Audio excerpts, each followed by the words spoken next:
రైతు రుణమాఫీ కోసం బీఆర్ఎస్ చేపట్టిన ధర్నా అయితే సక్సెస్ఫుల్ గా కొనసాగుతుంది. ఇక దీనికి సంబంధించి మరిన్ని డీటెయిల్స్ ఖమ్మం నుంచి మా ప్రతినిధి సాంబా మరిన్ని డీటెయిల్స్ అందిస్తారు. సాంబా చెప్పండి.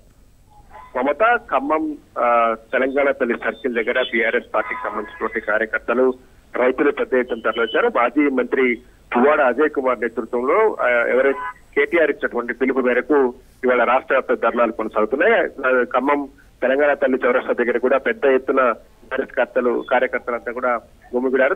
తెలంగాణ తల్లి విగ్రహానికి పాలాభిషేకం చేసిన తర్వాత మంచుకొండ దగ్గర చేసేటువంటి ధర్నాలో పాల్గొనబోతున్నారు. రైతాంగం అంతా కూడా చాలా ఆందోళన ఉన్నటువంటి సందర్భం ఇది. రైతులకు ఒక రాజకీయ పార్టీ అండగా ఉండాల్సినటువంటి ఆస్కారం ఏర్పడ్డదని భావించినటువంటి నేపథ్యంలో బీఆర్ఎస్ పార్టీకి సంబంధించినటువంటి అధినేత కేసీఆర్ ఇచ్చినటువంటి డైరెక్షన్ లో ఇవాళ రాష్ట్ర వ్యాప్తంగా మండల కేంద్రాలలో అట్లాగే నియోజకవర్గ కేంద్రాలలో ధర్నాలు, దాంతో నిరసన కార్యక్రమాలు కొనసాగుతున్నాయి. అట్లాగే తెలంగాణ తల్లికి పాలాభిషేకం చేసేటువంటి కార్యక్రమం కూడా పెద్ద ఎత్తున తీసుకున్నారు. రాష్ట్రంలో చేస్తున్నటువంటి రుణమాఫీ విషయంలో ప్రభుత్వం వ్యవహరిస్తున్నటువంటి తీర్పు రైతులకు ఆందోళన కలిగించే విధంగా ఉన్నది. కనీసము సమాధానం చెప్పేటువంటి పరిస్థితి లేకపోవడంతోనే రైతులు అగమ్య గోచరంగా తిరుగుతున్నటువంటి పరిస్థితి ఉన్నది. ఎందుకంటే ఎవరి దగ్గరికి పోతే రుణమాఫీ అవుతుంది అనే అంశాల్లో కూడా ఒక క్లారిటీ లేదు.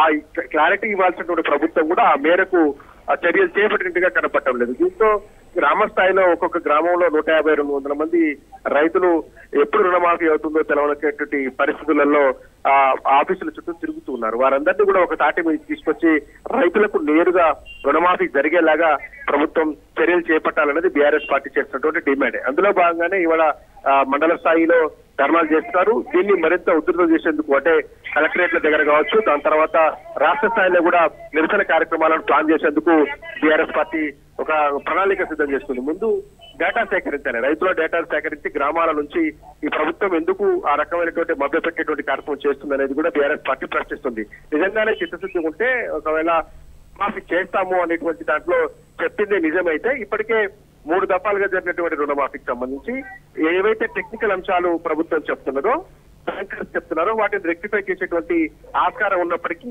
ఎందుకు చేయడం లేదని బీఆర్ఎస్ పార్టీ ప్రశ్నిస్తుంది. రైతులు ఆందోళనలో ఉన్నప్పుడు ఎవరైతే లబ్ధిదారుగా ఉన్నటువంటి రైతును ఇబ్బంది పెట్టామంటే ఖచ్చితంగా దీన్ని రుణమాఫీని ఎగ్గొట్టడంగా భావిస్తున్నామని కూడా బీఆర్ఎస్ పార్టీ నాయకులు చెప్తున్నారు. ముఖ్యంగా రైతు ప్రశ్నలకు సమాధానం చెప్పేటువంటి దిక్కు లేకుండా పోయింది.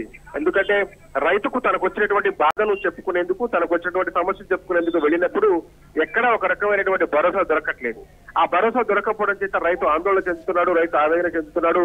ప్రతి గ్రామంలోకి వెళ్లి అధిక డేటా సేకరిస్తాము, ఆ డేటా సేకరించి ఆ డేటా ప్రకారం రుణమాఫీ చేస్తామని చెప్పినప్పటికీ కూడా ఎందుకు ఇప్పటిదాకా ఆ ప్రక్రియ చేపట్టలేదనేది రైతులు అడుగుతున్నారు. రైతులే కలెక్టరేట్కి రావడం, రైతులే ఎంఆర్ ఆఫీస్కి పోవడం, రైతులే అగ్రికల్చర్ ఏఈఓలను కలవడం, అగ్రికల్చర్ ఆఫీసర్లను కలవడం చేస్తున్నారు తప్ప ప్రభుత్వం సైడ్ నుంచి ఎలాంటి ఒక రకమైనటువంటి కార్యక్రమం లేకపోవడమే ఇక్కడ ప్రధానంగా ఆందోళనకు కారణమైంది. 1, 2 అయితే బానే ఉంటుంది కానీ జిల్లాలలో ఒక్కొక్క జిల్లాలలో 1,00,000, 2 లక్షలు, 3 లక్షల మంది రైతులు ఈ రుణమాఫీకి అర్హత కోల్పోయారు. 42, 43 లక్షల మంది ఉంటే కేవలం 21, 22 లక్షల మందికి రుణమాఫీ చేసి మరొక 20 లక్షల మందిని రుణమాఫీకి దూరం చేశారంటేనే అర్థం చేసుకోవచ్చు 40% కూడా రుణమాఫీ కాలేదని బీఆర్ఎస్ పార్టీ లెక్కలతో సహా చెప్తుంది. ఇంత స్పష్టమైనటువంటి లెక్కలు చెప్పినా, ఇంత స్పష్టమైనటువంటి ఆధారాలు చూపించినా, రైతులు శవయాత్రలు చేసినా, రైతులు ప్రభుత్వానికి వ్యతిరేకంగా నినాదాలు చేసినప్పటికీ కూడా తమ గోడు పట్టించుకోవాలనేటువంటి ఒక నివేదన చేసినప్పటికీ కూడా ప్రభుత్వం నుంచి ఆ రకమైనటువంటి స్పందన కనపట్లేదు. కానీ రుణమాఫీ చేసేసామనేటువంటి ప్రభుత్వ ప్రకటనే రైతుల్లో ఆందోళనకు ప్రధాన కారణంగా చెప్పొచ్చు. ఎందుకంటే ముఖ్యమంత్రి స్వయంగా చెప్తున్నాడు, మంత్రులు కూడా స్వయంగా చెప్తున్నారు రుణమాఫీ అయిపోయింది అంటున్నారు. అంటే రుణమాఫీ అయిపోయింది, ఆగస్టు 15తో రుణమాఫీకి సంబంధించిన డబ్బులను కూడా బ్యాంకుల్లో డిపాజిట్ చేసి ఇస్తామని చెప్తున్నారు. అంటే ఇప్పటివరకు మరి రుణమాఫీ రైతుల సంగతి అనే దానికి ప్రశ్నకు సమాధానం లేకుండా పోయింది. రుణమాఫీ చేస్తామని చెప్పారు, అయిపోయింది అంటే మేము మాకు ఇంకా మెసేజ్ దానికి రుణమాఫీకి అర్హులం కాదు అంటే కనుక మరి ప్రభుత్వం ఇచ్చినటువంటి హామీ ఏమైంది? బేషరతుగా 2 లక్షల రూపాయలు రుణమాఫీ చేస్తామని చెప్పినటువంటి ప్రభుత్వం మాకెందుకు చేయలేదు అని రైతులు అడుగుతున్నటువంటి ప్రశ్న. ఇందులో భాగంగానే రాష్ట్ర వ్యాప్తంగా ధర్నాలు, నిరసనలు జరుగుతున్నాయి. చాలా చోట్ల రైతులు గత 2-3 రోజులుగా 3వ విడత రుణమాఫీ ఆగస్టు 15న ప్రకటించిన తర్వాత రైతులు ఆవేశం, ఆగ్రహం పెల్లుబికింది. ఎందుకంటే మొదటి 2 దఫాల్లో చూశారు. మొదటి దఫా తర్వాత 2వ దఫా వరకు వెయిట్ చేశారు, 2 తర్వాత 3 దాకా వెయిట్ చేశారు, 3 తర్వాత కూడా 2-3 రోజులు ఎదురు చూశారు. ఎందుకంటే బ్యాంకులకు సెలవులు రావడం కావచ్చు, టెక్నికల్ అంశాలు ఉన్నాయని చెప్పడం కావచ్చు, ఏదైనా కావచ్చు 2-3 రోజులు సమయం ఇచ్చి ప్రభుత్వానికి ఆలోచించిన తర్వాత కూడా ప్రభుత్వం నుంచి ఒక స్పష్టత కానీ ఒక గ్యారంటీ కానీ రాకపోవడంతో వారిలో ఈ రకమైనటువంటి ఆందోళన పెళ్లిపుతుంది. దాంతో రాష్ట్ర వ్యాప్తంగా జరుగుతున్నటువంటి నిరసన కార్యక్రమాలు, ఆందోళన కార్యక్రమాలను వారికి అండగా ఉండేందుకు బీఆర్ఎస్ పార్టీ వాళ్ళ ప్రత్యక్షంగా కార్యాచరణకు తీసుకొని ముందుకొచ్చింది. గత 15-20 రోజులుగా జరుగుతున్నటువంటి కార్యక్రమాల్లో రైతులు మాత్రమే పాల్గొంటున్నారు. రైతులకు అండగా ఏ పార్టీ కూడా లేనటువంటి పరిస్థితి కనిపిస్తుంది.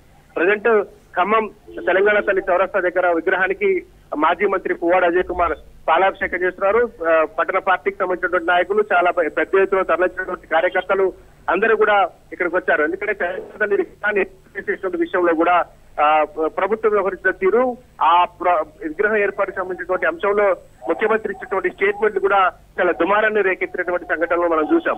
కనీసం తెలంగాణ తల్లి విగ్రహం ఏదో ఒక రాజకీయ నాయకుడిని కాకుండా తెలంగాణ తల్లి విగ్రహం పెడితే బాగుంటుంది అనేటువంటి సూచన ప్రతిపాదనను కూడా కించపరుస్తూ తెలంగాణ ప్రజలందరూ కూడా బాధపడే రీతిలో ప్రకటనలు, స్టేట్మెంట్లు రావడంతో తెలంగాణ తల్లి విగ్రహానికి చేసి తెలంగాణ సమాజం బాధపడకుండా చూడాలన్నటువంటి అంశంలో భాగంగా ఇలా బీఆర్ఎస్ పార్టీ కార్యక్రమానికి శ్రీకారం చుట్టింది.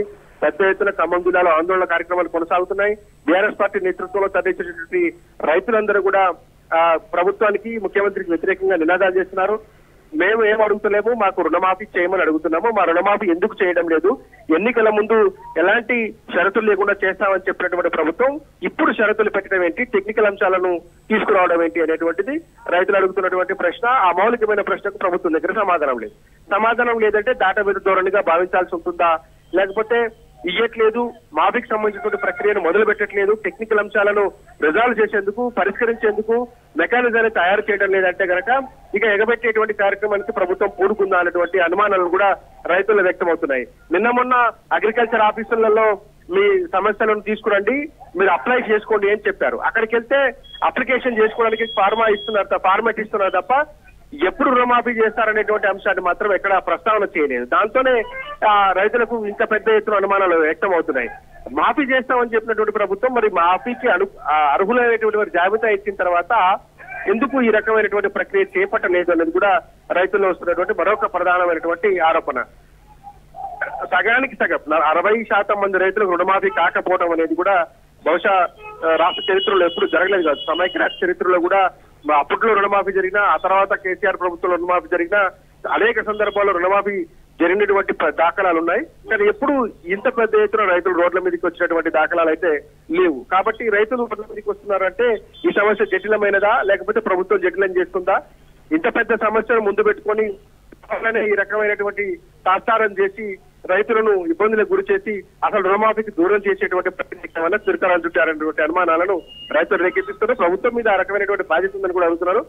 కనీసం స్టేట్మెంట్లకు పరిమితమైన మంత్రులు క్షేత్రస్థాయిలో అధికారిక యంత్రాంగాన్ని ఎందుకు కదిలించలేకపోతున్నారు, ఎందుకు ఆ రకమైనటువంటి ప్రక్రియ చేపట్టలేకపోతున్నారు అనేటువంటి ప్రశ్నలకు సమాధానం దొరకపోకపోవడం కూడా ఒక రకమైన ఇబ్బందిగా భావిస్తున్నారు. మొత్తంగా ఇది ఖమ్మం జిల్లాలకు సంబంధించి ఒక్క జిల్లాలోనే కాదు, యావత్ రాష్ట్రంలో కూడా ఈ రకమైనటువంటి సమస్యలు ఉండటం, ఆ రైతులందరూ కూడా ఇబ్బంది పడుతుండటం, బ్యాంకులు, వ్యవసాయ క్షేత్రాలు చాలా రైతుకు సంబంధించినటువంటి రోజుల్లో జూలై ఆగస్టు నెలలు చాలా ఇంపార్టెంట్. ఈ 2 నెలలు కూడా రైతులు క్షేత్రస్థాయిలో పొలాల్లో అట్లాగే పంట చేలలో ఉండేటువంటి ఆస్కారం ఉంటుంది. ఇవన్నీ కూడా ఇప్పుడు పోయి కలెక్టరేట్ కార్యాలయాలలో గ్రీవెన్స్ సెల్ ఏర్పాటు చేసినటువంటి చోట ఎంఆర్ఓ కార్యాలయాల్లో ఉండటమే దీనికి నిదర్శనంగా చెప్పొచ్చు. మమతా.